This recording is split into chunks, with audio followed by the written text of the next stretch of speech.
디모데후서 4장 21절입니다. 너는 겨울 전에 어서 오라. 으블로와 부데와 리노와 클라우디오와 모든 형제가 다 내게 문안하느니라. 우리의 참 소망 예수. 젊어서 남편을 여의고 아들을 남편이냥 또 아들이냥 이렇게 살았던 권사님이 계셨습니다. 늘 그래도 아들이 곁에 있어줘서 고마웠었는데 이 젊은 아들이 장가도 안 갔는데 하루는 어머니한테 그러는 거예요. 어머니나 교단에 신청서를 내가지고요 중동에 선교사로 가게 되었습니다. 언제니까 공부하자마자 교회에서 담임 목사님이 안수를 줘서 선교사로 파송하기로 됐다라는 거예요. 아들만 의지하고 살았던 이 어머니에게는 그냥 깜짝 놀란 거죠. 해가지고 어머니가 많이 힘들어 합니다. 그래서 작정을 해요. 이 아들 내가 처음에는 왜 가냐고 막 그러려고 하다가 아들의 꿈인데 본인이 막는 것 같아서 그냥 허락을 하고 그러고서 이제 아들이 중동으로 이제 안수를 받고 떠나게 돼서 가게 됐습니다. 비행장에 직접 운전을 해서 아들을 데려다 주고 탑승구에서 아들이 떠날 때까지 기다리면서 하염없이 손을 흔들고 그러면서 공항에 나갈 때 하나님께 기도했어요. 하나님, 아들 앞에서 눈물 흘리지 않게 해주세요. 울지 않게 해주세요. 그렇게 계속 기도를 했는데 정말 아들이 있는 데서는 울지 않고 아들을 격려하는 의미에서 크게 한박 웃음을 짓고 그리고 탑승구 떠나는 아들을 배송을 하고 내려와서 이렇게 차를 타고서 운전해서 나오려고 그러는데 그때 그냥 눈물이 펑펑 쏟아지더라는 거예요.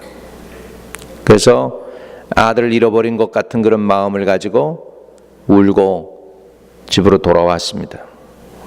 그리고는 목사님한테 그런 이야기를 해서 이제 우리가 다 듣게 된 내용인데 목사님 이제야 하나님이 독생자를 보냈다는 내용이 조금 감이 듭니다.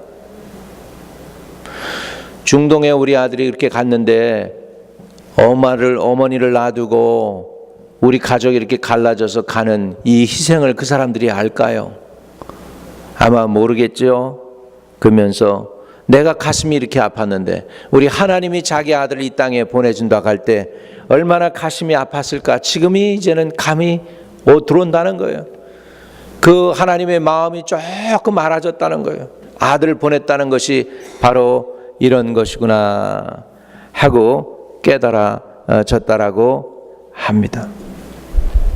여러분, 하나님은 아들을 보내주셨습니다. 저와 여러분을 구원하기 위해서 우리 하나님께서 그 사랑하는 자기의 최고의 선물 독생자를 우리에게 내어주신 것입니다. 어떻게 보면 하나님이 가신 것 중에서 더 이상 줄 수가 없는 최고를 그냥 내어주셨습니다. 이 은혜를 우리는 사실은 모릅니다. 안다고 그러지만 모릅니다. 우리나라 말이 있잖아요. 유명한 말이 있잖아요. 과부가 과부의 사정을 알고 호레비가 호레비의 사정을 안다고 말이죠. 안 당해보면 모른다는 것이죠. 이 권사님이 자기 아들을 보내놓고 하나님의 마음이 알아졌다, 경험되어졌다라는 것이죠. 그리고 나니까 하나님의 은혜가 아마 새로웠을 것입니다. 오늘 본문에 보면 사도 바울이 디모데에게 이렇게 얘기합니다. 야 디모데야, 겨울 전에 좀 와줄 수 없겠니? 겨울 전에 좀 오면 안 되겠어? 그러면서 으블로와 부데와 리노와 클라우디아와 모든 형제가 다 내게 문안하느니라 이렇게 얘기하고 있습니다. 사도 바울이요, 디모데에게 서신을 쓰게 될 때는 굉장히 바울이 힘들었습니다. 그렇기 때문에 이 디모데가 오기를 간절히 바라는 그런 마음에서 디모데를 지금 겨울 전에 오라고 지금 이렇게 부탁을 하는 것을 볼 수 있습니다. 디모데는 하나님을 공경하는 자라는 의미가 있고요. 디모데는 어머니 유니게, 그리고 외 조모인 로이스, 유대인 어머니 혈통에서, 그리고 아버지는 헬라인인, 어떻게 보면 혼혈로 태어난 애였습니다. 우리는 부계 사회예요. 그래서 우리가 그 이름을 따도 아버지의 성을 따지 않습니까? 그래서 우리 아버지가 박씨면 나도 박씨고, 아버지가 김씨면 자녀들이 다 김씨지 않습니까? 유대인들은 모계사이기 때문에 어머니가 유대인이어야 유대인입니다. 아버지가 유대인이면 유대인으로 안 쳐요. 근데 어머니 쪽에서 유대인이면 유대인으로 쳐줍니다. 이 혼혈로 태어난 디모데는 어렸을 때부터 어머니 그리고 외조모로부터 기도하는 걸 배웠습니다. 그래서 경건한 분위기에서 성장했습니다. 그런 디모데를 사도 바울이 만나서 양육을 해서 자기 양아들처럼 또는 친아들처럼 잘 케어했습니다. 그래가지고 결국은 사도 바울의 사역 중에서 디모데라는 영적인 아들을 얻게 됐는데, 그 아들이 보고 싶은 거예요. 그래서 디모데야, 겨울이 되기 전에 나 있는 대로 왔으면 좋겠다 그랬습니다. 사람이 젊고 잘 나갈 때는 사람이 그립지가 않습니다. 근데 연세도 들고 사람이 몸도 연약해지면 사람이 그리워요. 그래서 혹시 여러분이 자녀를 곁에 자꾸 두고 싶어 하고, 형제 자매들 친척들과 좀 같이 살기 원하고, 그런 마음이 드는 거는 내가 늙어가고 있나? 그렇게 생각하셔도 될 정도죠. 그런 거예요. 연세 드시면은 자꾸 친구가 그리워지고 형제 자매가 그리워지고, 그 다음에 가까운 사람들이 그리워집니다. 문제는 그 다음이죠. 그리워서 만났는데 인간 냄새가 나니까 차라리 안 봤으면 좋을 걸 하는 사람들이 많아집니다. 사촌도 며칠 있으면 보세요. 여러분 멀리 떨어져 있으니까 고마워, 그리워, 보고 싶어 막 그러죠. 한 번 사촌이 여러분 집에 와서 한번 한 달, 두 달 사신다고 생각해 보세요. 쉬울까요? 아마 부딪히는 거 대단히 많을 거예요. 사촌이 뭡니까? 형제 자매도. 브루클린에 여의사 두 분이 살았어요. 흑인 여의사 두 분이 살았는데 결혼을 한 번도 안 했어. 둘 다 의사인데. 그래서 80세가 훨씬 넘었는데 자기 남동생이 이제 부인도 여의고 자식들 다 떠나고 그러니까 오도 갈 데가 없다고 그러니까 이제 이 시스터 집에 와서 이제 묵는데 그냥 시스터들한테 짐이 되는 거예요. 청소도 안 하지, 뭐 음식도 지가 해 먹지도 않지. 그러니까 이 시스터 둘이서 결국은 의논을 해가지고, 야, 우리가 너 아무래도 안 되겠다. 같은 형제지만 좀 따로 살자. 그래가지고 시스터 둘이 트윈 시스터인데 둘이 살다가 남자 형제가 들어오니까 몇 개월 못 살고 도로 내쫓아 버렸대. 몇 개월 못 살고 내쫓았대. 한 형제도 이렇게 떨어지면 그립지만 가까이 있으면은 정말로 불편함이 있게 되는 게 우리 사람들이 아닌가 생각합니다. 그러나 우리 주님은 여러분을 알고 여러분의 안과 밖을 다 아시는데도 여러분을 있는 그대로 받아주시고 사랑해 주신다는 것이 기적입니다. 나를 알면은 그냥 얼마 안 되면 그냥 그냥 아유 저런 모습이 있었네 그러면서 아유 실망이다 실망 이러는 사람들이 대부분일 텐데 우리 주님은 우리의 안과 밖을 다 알고 구석진 것도 알고 어두운 그늘도 알고 그림자 진 것도 알고 다 아시는데도 불구하고 그럼에도 우리를 사랑한다는 것이죠. 이것이 참 놀라운 주님의 은혜인 줄로 믿습니다. 사도 바울이 나이 들었습니다. 지금 그는 어떻게 보면 자기가 이제는 이 세상에서 얼마 살아남지 못할 것도 알고 있습니다. 알고 있어가지고 사도 바울이 지금 그런 상황 속에서 자기가 그리워하는 영적 아들이 오기를 원하고 있음을 볼 수 있습니다. 부겔러와 허모게네는 아시아에 있는 모든 사람들이 그를 버렸다고 그랬습니다. 부겔러와 허모게네와 또 다른 모든 아시아 사람들이 사도 바울을 버렸다. 사도 바울이 이렇게 해석을 해요. 버렸다. 그 사람들한테 물어보면 그렇게 안 했을 거예요. 근데 한번 봐요. 1장 15절입니다. 1장 15절. 디모데후서 1장 15절에 보면 아시아에 있는 모든 사람이 나를 버린 이 일을 내가 안 하니 그 중에는 부겔라와 허모게네도 있느니라. 오마이. 또 4장 10절에 볼까요? 4장 10절에 자기가 사랑했던 아들이 어떻게 했나요? 9절에 보면 4장 9절에 보면 디모데에게 얘기하는 거예요. 너는 어서 속히 내게로 와라. 그러면서 10절에 이렇게 얘기해요. 대만은 이 세상을 사랑하여 나를 버리고 데살로니가로 갔고 그레스게는 갈라디아로 디도는 달마디아로 갔고 누가만 나와 함께 있느니라. 이 누가가 누구죠? 이 누가가 누구예요? 의원 누가예요. 누가복음을 쓴 그 누가. 누가복음을 쓴 그 누가만 지금 사도 바울하고 있고 지금 대많은 세상을 사랑해서 떠나버렸고 그리고 그레스게는 갈라디아로 가고 디도는 달마디아로 가버렸다는 거예요. 그리고 아시아에 있는 사람들이 다 길을 다 버렸다는 거예요. 그리고 부겔라와 허모게네까지 다 자기를 버렸다라고 얘기하고 있어요. 이런 가운데 교회가 굉장히 핍박이 있는 그런 상황에서 사도 바울은 지금 겨울 전에 내게 좀 와주면 안 되겠니? 하고 지금 디모데에게 이야기하고 있습니다. 겨울. 왜 제가 이 말씀을 드리냐면 지금 우리 시즌이 겨울이잖아요. 겨울은 춥습니다. 겨울의 나무를 보면은 무성했던 나무들이 잎을 다 떨어뜨리고 앙상한 가지만 남게 만들죠. 왜? 겨울에 나무가 물을 잃어버리면 안 되니까 수분을 자기 몸에다 보존하기 위해서 이파리 다. 왜냐하면 다 증발해서 날아가니까 그걸 보호하기 위해서 에너지를 보호하기 위해서 이제 이렇게 웅크리죠. 겨울에는 식물만 웅크리는 게 아니고 동물도 웅크리고 그래서 모든 게 다 슬로합니다.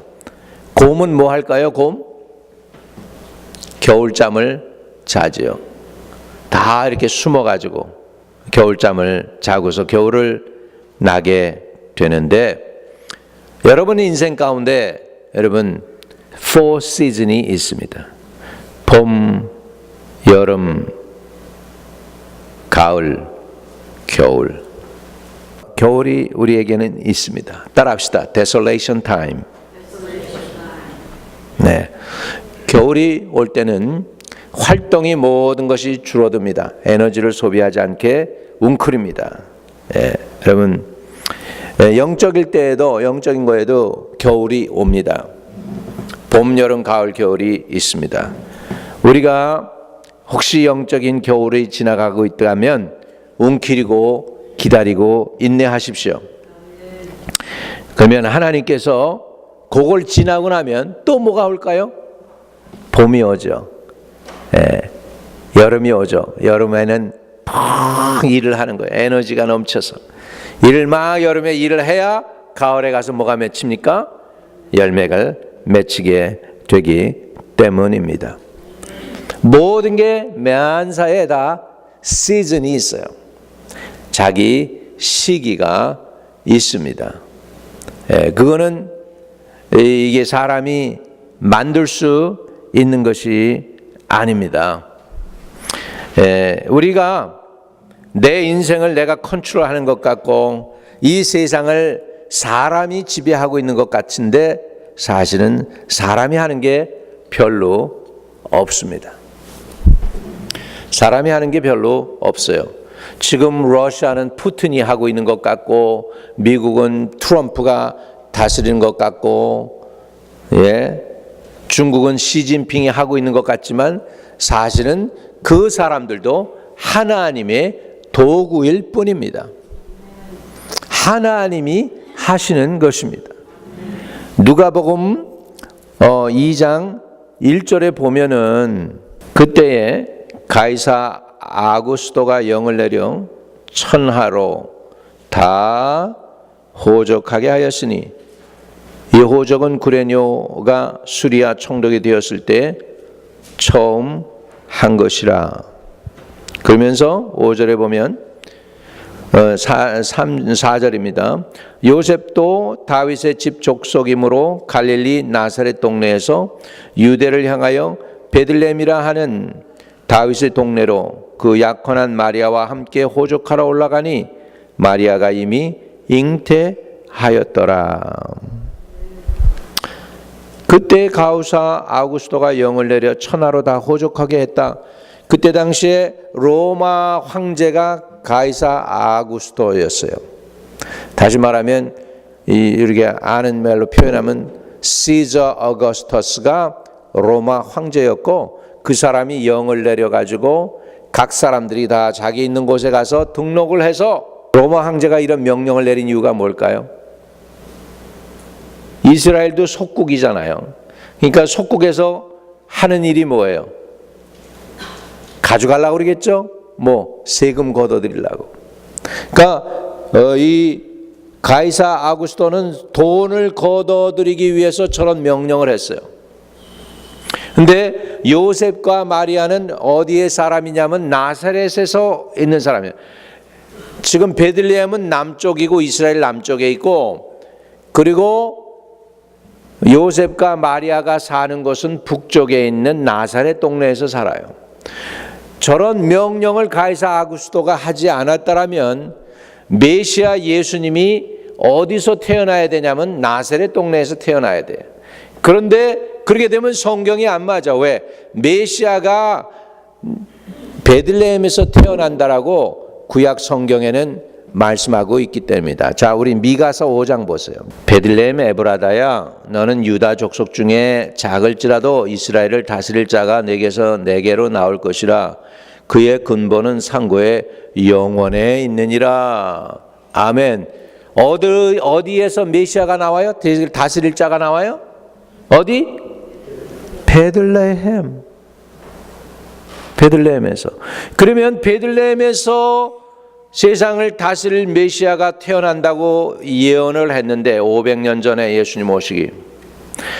그런데 저 예언이 맞으려면은 마리아와 요셉이 어떻게든지 어디로 내려가야 돼요? 애를 낳기 위해서는, 예수를 태생시키기 위해서는 어디로 내려가야 돼? 베들레헴으로 내려가야 돼. 그러니까 누가 보면 2장에 보면 그때 가이사 아구스도가 영을 내려 천하로 다 호족하게 하였으니, 지금 그 온 천하를 다스리는 왕은 누구였어요? 가이사 아구스도였어요. 그런데 그게 아니었어요. 가이사 아구스도가 다스리는 게 아니고 누가 사실은 다스리고 계셨어? 하나님이. 왜? 예언의 말씀을 성취하기 위해서는 지금 가이사 아구스도는 하나님이 쓰는 그냥 하나의 인물일 뿐이에요. 하나님의 도구였을 뿐이에요. 저 아구스도를 저렇게 명령하게 함으로 요셉과 마리아가 베들레헴까지 가게 해서 결국은 베들레헴에서 예수님이 출생하게 하신 줄로 믿습니다. 아멘. 여러분, 이거를 아시는 것이 우리에게 무슨 도움이 됩니까? 진짜 모든 역사를 주관하시는 분이 하나님이라는 걸 아시는 것이 여러분에게 어떤 도움이 될까요? 가이사 아구스도도 지가 다스리는 줄 알았는데 그게 아니고 하나님이 그를 사용하신 거네. 그는 하나님의 도구일 뿐이었네. 그렇게 생각한다고 하면 여러분, 저와 여러분의 상황을 하나님이 지금 알고 계실까요? 모르고 계실까요? 알고 계신다. 하나님이 멀리 계시지 않다. 하나님이 내 사정을 알고 계시다. 500년 전에 마리아하고 요셉이 베들레헴에 가서 자기의 독생자 예수 그리스도를 출생하실 것을 하나님이 아시고 미가 선지자를 통해서 저렇게 예언하셨어. 베들레헴아, 내가 작은 고을이지만 작은 고을이 아니야. 너에게서 세상을 다스릴 메시아가 나온다. 이렇게 선언할 수 있었던 것입니다. 할렐루야. 또 하나 볼까요? 이사야 선지자가 7장 14절에 보면 처녀가 잉태하여 아들을 낳고 그 아들의 이름을 임마누엘이라 한다 그랬어요. 7장 14절 같이 봅니다. 시작.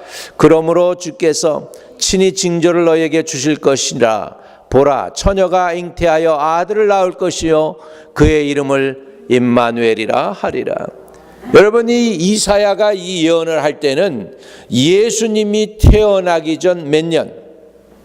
800년 전 분입니다. 800년 전에 처녀가 잉태하여 아들을 낳을 것이라고 했어요. 그게 사인이라는 거예요. 그게 표징, 징조라는 거예요. 그게 바로 메시아의 징조 중에 하나라는 것입니다.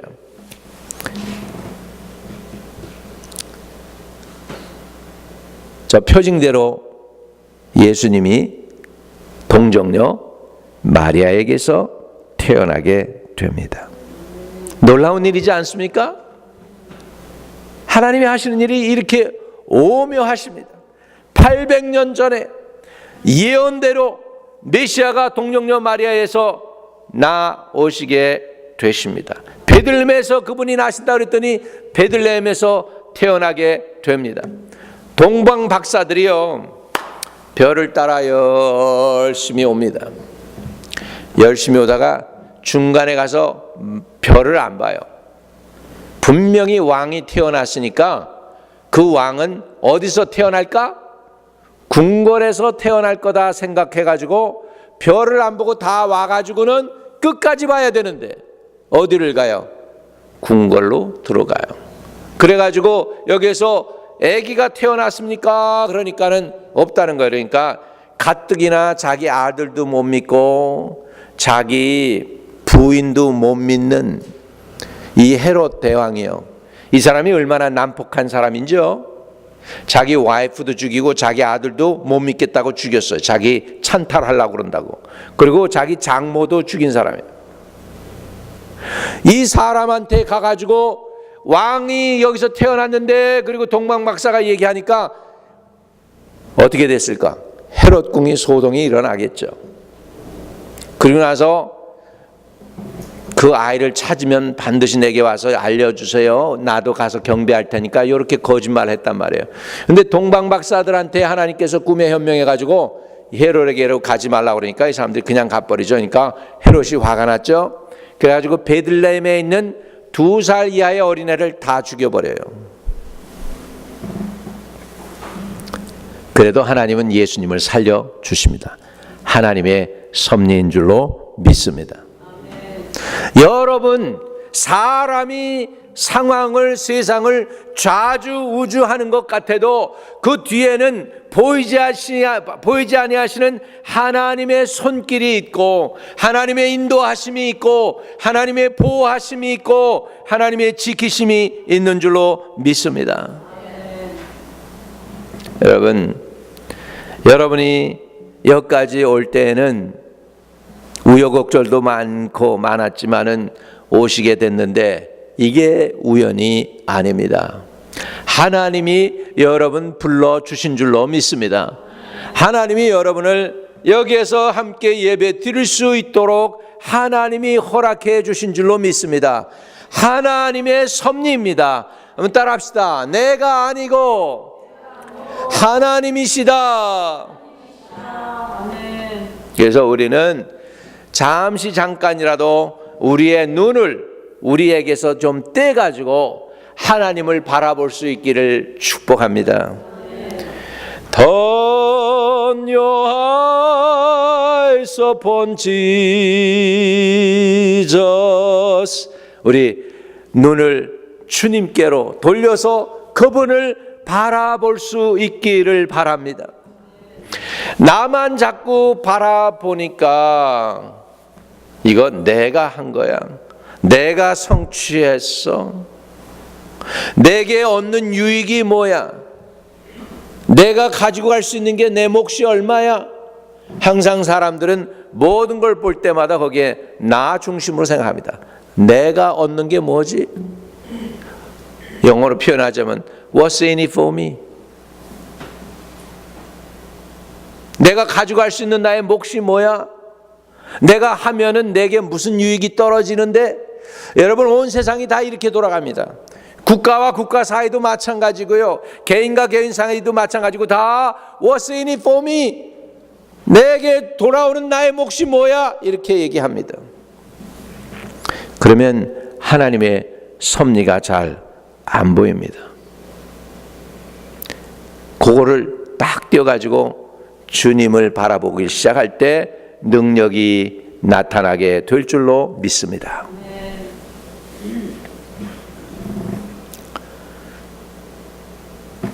자매가 하나 있었습니다. 자기 어릴 때에 아버지 어머니가 하루 만에 똑같은 날 돌아가셨어요. 차 사고로. 그래가지고 3남매를 남겨두었어.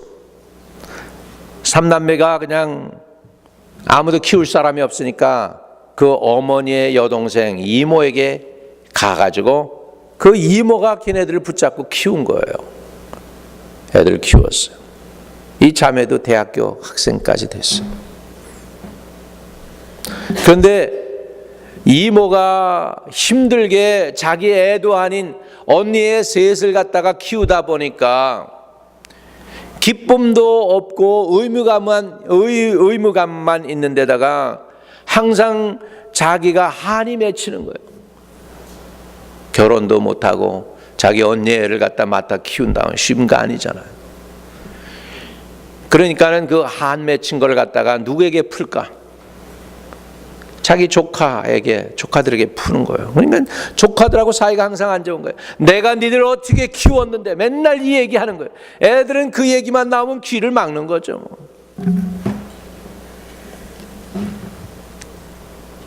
어느 날은 얘가 또 교회 갔다 오면 이모가 인상을 찌푸라뜨리고 자기를 공격할 걸 알아요. 내 말씀에 내가 할 수 없지만 주님이 하시면 된다고 하는 설교를 듣고 힘이 나긴 했어요. 그런데 집에 돌아와 가지고 문고리를 잡으니까 그 이모가 얼굴 찌푸리고 인상을 쓰면서 자기에게 짜증날 걸 생각하니까 너무 안 되겠는 거예요. 그 앞에서 기도합니다. 하나님, 나는 할 수 없어요. 우리 이모하고 또 부딪혀야 되는데 나는 부딪힐 수도 없고 어떻게 하면 좋아요. 하나님, 나는 할 수 없다고 했잖아요. 주님 도와주세요. 주님 도와주세요. 아니나 다를까 문을 여는데 벌써 준비하고 있었다는 듯이 이모가 공격을 막 합니다. 내가 니들을 어떻게 키웠는데, 내가 얼마나 희생하고 니들을 했는데 너희들 이런 식으로 날 대할 거냐고 하면서 막 퍼부어대는 그 이모인데 갑자기 자기 애도 없던 힘이 솟으면서 그 공격하는 이모를 크 껴안습니다. 자기가 그런 힘이 어디서 났는지 모르는 거예요. 크 껴안더니 그 이모의 얼굴을 보면서 그러는 거예요. 이모, 우리 때문에 많이 늙었네. 이 주름살 좀 봐. 이 흰머리 난 것 좀 봐. 그러면서 그냥 엉엉 우는 거예요. 이모를 붙잡고. 그러니까 이모도 그냥 전혀 짜증낼 걸 생각하고 막 공격을 했는데 짜증이 아니고 우니까 이모도 어떻게 할 수 없어서 그 자리에서 둘이서 주저앉아서 같이 웁니다. 펑펑 웁니다. 처음으로 그 이모의 한많은 인생이 자기 마음에 다가왔어. 얼마나 힘들었을까. 우리 이모가 우리 키우느라고, 자기 애도 아닌데 얼마나 이게 부담감이 많았을까. 그런 생각이 드니까 이모의 주름살이 보이고 흰머리가 보이면서 우리 이모 불쌍해, 그런 마음이 들어서 자기는 그래서 이모 때문에 울고, 이모는 왜 우는지 모르지만 하여간 펑펑 운 거예요, 둘이서. 그러더니 이모가 그러더래요. 야, 너 믿는 예수, 네가 이렇게 변한 거 보니까 나도 가면은 변할 것 같구나. 그래서 이모도 예수를 영접하게 된 것입니다. 여러분, 사람이 하는 것 같지만 하나님이 살아 계십니다. 하나님이 도와주실 줄로 믿습니다. 그분을 인정하시기 바랍니다. 그분을 받아들이기 바랍니다. 주님, 나를 다스려 주세요. 나는 힘이 없어요. 나는 능력이 없어요. 내 방법으로는 안 돼요. 주님이 와서 나를 도와주세요. 이렇게 우리가 구한다면은 주님께서 저와 여러분의 인생을 아름답게 이끌어 가시고 다스려 주실 줄로 믿습니다. 사도 바울은 지쳤고, 사도 바울은 지금 자기의 인생이 마무리 지어 가는 가운데에서 보고 싶은 거예요. 그 아들 디모데가. 사도 바울은 자기가 죽을 걸 알았습니다. 그래서 이렇게 얘기합니다. 디모데후서 4장 6절과 8절에 보면, 관제와 같이 내가 벌써 부음이 되고 나의 떠날 기약이 가까웠도다. 내가 선한 싸움을 싸우고 나의 달려갈 길을 마치고 믿음을 지켰으니 이제후로는 나를 위하여 의의 면류관이 예비되었으므로 죽어도 어려우신 재판장이 그날에 내게 주실 것이니 내게만 아니라 주의 나타나심을 사모하는 모든 자에게니라. 그에게 영광이 세세 무궁토록 있을지어다. 사도 바울은 인생의 마무리를 짓기 위해서 기다리는 가운데 자기의 영적 아들이 너무나 보고 싶으니까 오라고 했습니다. 여러분, 평생을 몸 바쳐 마음 바쳐 정성 바쳐서 주님을 사랑한 분들 많이 계신 줄로 압니다. 그럴 때도 인생의 겨울이 찾아올 수 있습니다. 그렇게 애쓰고 했던 그 섬김이 때로는 소스라치게 놀랄 정도로 내가 이거 제대로 살아가고 있는 거 아니야? 내가 이거 예수 믿는다고 근데 진짜 예수님이 계시긴 계신 거야? 가끔 그냥 제정신이 들어가지고 그럴 때 있지 않습니까? 모르겠어요. 여러분은 믿음이 든든해가지고 그런 거 안 느낄 줄 모르는데 가끔 저는 소스라치게 놀라면서 이거 주님이 안 계시다면 이거 뭐 한 거지 내가? 이런 생각이 들 때가 있어요. 주님이 안 계시긴 왜 안 계셔요? 시퍼렇게 살아 계신 줄로 믿습니다. 때로는 우리가 너무 실망이 되고 낭망이 되니까 주님이 안 계신 것처럼 느낄 때가 있어요. 하나님 살아계시다면 뭐 어떻게 이런 일이 있어요? 그래.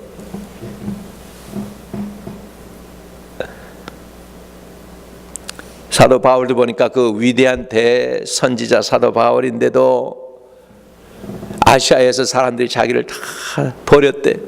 다 떠났다고 그래.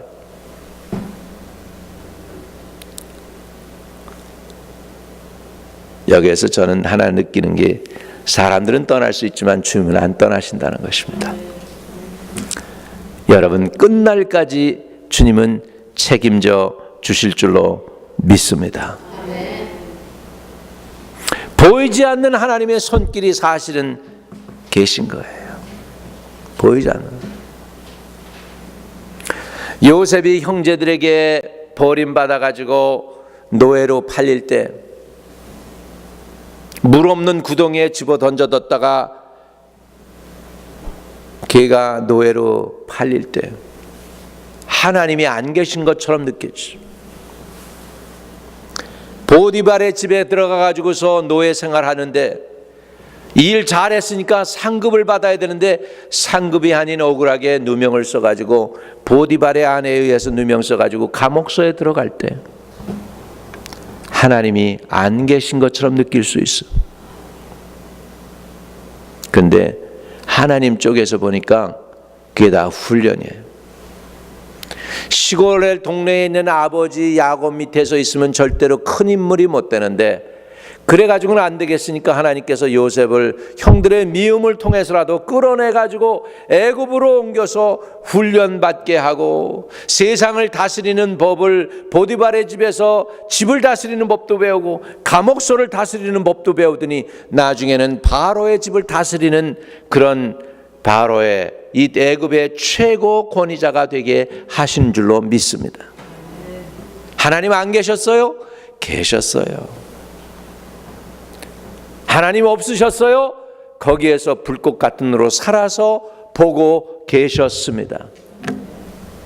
여러분, 주님 안 계셔요? 계셔요. 사도 바울은 그럼에도 불구하고 이렇게 아시아에 있는 사람들이 자기를 다 버렸다, 대만은 세상을 사랑해서 떠나갔다, 다 갔다, 안 계신 것 같죠? 그런데 우리 사도 바울의 고백을 보면 거기 계셨어요. 이렇게 고백하게 되는 거예요. 사도 바울은 이렇게 얘기합니다. 의의 면류관이 내게 하나님께서 예배해 주셨다고. 예수님은 저와 여러분의 유일한 소망입니다. 그분이 계시면 여러분의 수고, 땀, 정성, 헌신, 충성 다 빛으로 변할 줄로 믿습니다. 상급으로 변할 줄로 믿습니다.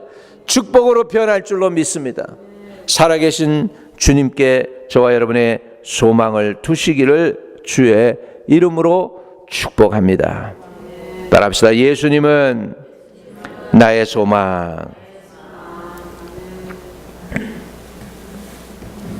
불교에서는 빈술의 공수고 뭐 그러죠. 빈손 들고 왔다가 빈손 들고 간다, 그러죠. 우리 예수 믿는 사람들은 아닙니다. 우리는 이 땅에 예수님의 목적을 이루기 위해서 태어나가지고 목적을 이루고 나면 죽을 때 넘치는 상 받게 될 줄로 믿습니다. 따라합시다. 사명 가지고 태어나서 상 받으러 간다. 주 예수님이 살아 계시기 때문입니다. 오늘도 주 예수님께 소망을 드려요. 예수님이 그래서 유대 땅 베들레헴에서 나신 것입니다. 우리의 소망이 되기 위해서, 우리의 모두가 되기 위해서, 우리의 전부가 되시기 위해서 그분이 오셨습니다. 그분이 저와 여러분의 참 소망이 되는 것은 돌아가신 분이 아니고 살아계신 주님이시기 때문입니다.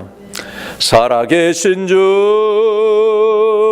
나의 참된 소망, 걱정 근심 전혀 없네. 사랑해 주네 갈 길 인도하니 내 모든 삶의 기쁨 늘 충만하네. 주님이 살아계시니 그분은 우리의 참 소망이 되시는 줄로 믿습니다. 오늘도 이분 붙잡고 힘들지만 어렵지만 험한 인생이지만 소망 가지고 나아가는 저와 여러분 되시기를 바랍니다. 혹시 여러분의 인생의 겨울을 맞이했습니까? 괜찮습니다. 주님은 기다리고 계십니다. 얘야, 겨울 지나? 그러면 소망이 생겨, 믿음이 생겨, 다시 봄이 온다, 여름이 온다, 다시 새롭게 시작한다. 오늘 주님을 붙잡고 주님이 나의 소망입니다 라고 고백하는 분들은 자리에서 일어나 주시기를 바랍니다. 예수님이 나의 소망입니다. 하나님 아버지 보셨지요? 주님 위로하소서, 주여 도와주소서, 주여 주님께 소망을 두신 분들이에요. 하나님의 백성들이, 하나님의 자녀들이에요. 주님이 살아계시니까 소망이 있는 줄로 믿습니다.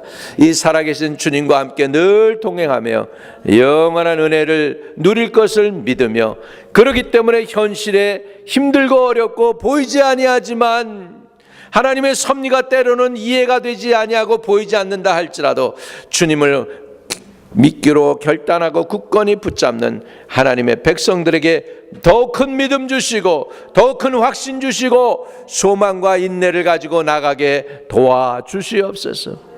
크리스마스 시즌에 주 예수의 오심이 저들에게 기쁨이 되게 하여 주옵소서. 예수 그리스도의 이름으로 기도합니다. 아멘.